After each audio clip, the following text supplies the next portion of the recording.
আমরা তো ওই হুজুর না ৬০,০০০ টাকা কন্ট্রাক্ট করে এসে চেয়ারে বেশি বলবো জান বাঁচে না, অসুস্থ। কথা বলেন না কেন? জোরে বলেন ঠিক কিনা? 1 ঘন্টা কথা বলবেন না, টাকা ৭০,০০০ গুনেলে চলো। কথা বলেন, এই জোরে বলেন, কথা বলেন। এই সমস্ত ৬০, ৭০, ৮০, ১০০, 1 লাখ টাকার হুজুরকে ডাকেন, ডাকা বলেন যে তোকে 1 লাখ তারও বেশি দেবে, ডাকেন।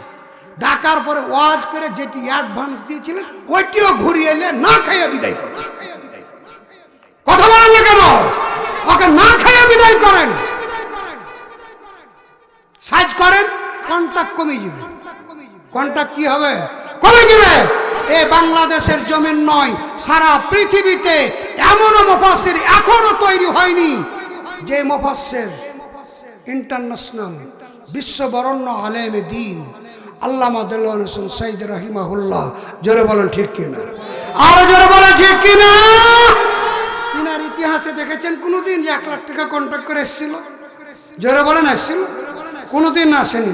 আমি গেছিলাম, আমি এই অক্টোবর, তার আগের মাস কি সেপ্টেম্বর মাসের আমি গেছিলাম 16ই সেপ্টেম্বরে। আমি আল্লামা সাঈদী সাহেবের সাঈদী ফাউন্ডেশন, তার বাড়ি জন্মস্থান সাঈদকালী ঘুরে এসে দেখেছি তার বাড়িটা একজন এমপি থাকার পরে তার বাড়ি নাই। চিন্তা করে দেখেছেন আপনি? টিন সেট উপরে একটা বাড়িও করেনি। আহা, আপনি চিন্তা করেছেন তিনি কি মানুষ ছিল?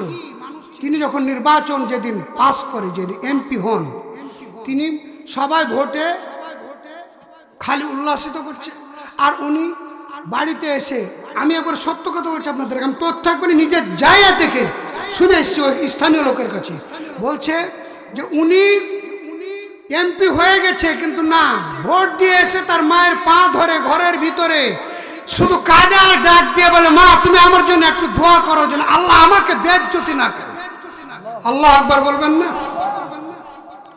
রেজাল্ট হয়ে গেছে, সবাই আনন্দ মিছিল করার জন্য আল্লামা দেলোয়ার হোসেন সাঈদী সাহেবকে খোঁজাখুঁজি করে বাড়ির সামনে হাজির হইয়া ডাক দিয়ে বলে, হুজুর আপনার রেজাল্ট হয়ে গেছে, আপনি এমপি হয়ে গেছেন, আসেন আমরা একটা আনন্দ মিছিল করি।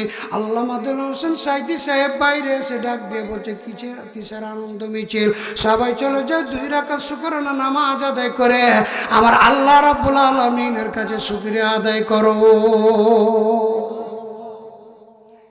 ওর চাইতে বাংলাদেশে বিশ্ববরণ্য আলেম এখন সৃষ্টি হয়েছে? হবে? জোরে বলেন হবে? কোনদিন হবে কিনা আল্লাহ ভালো। জোরে বলেন ঠিক কিনা?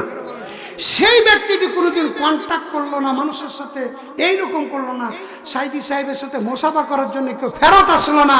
আর এখনকার 3 টাকার হুজুর হয়েছে কিনা ওর ঘরের ভিতরে বলে ঢোকা যাবে না। কথা বলেন না কেন? জোরে বলেন, কথা বলেন। আমি কোনো আলেমের বিপক্ষে কথা বলছি না, কিন্তু আমি বলতে বাধ্য এই জন্যেই যে এই সমস্ত হুজুর কোরআনের খেদমত করে না।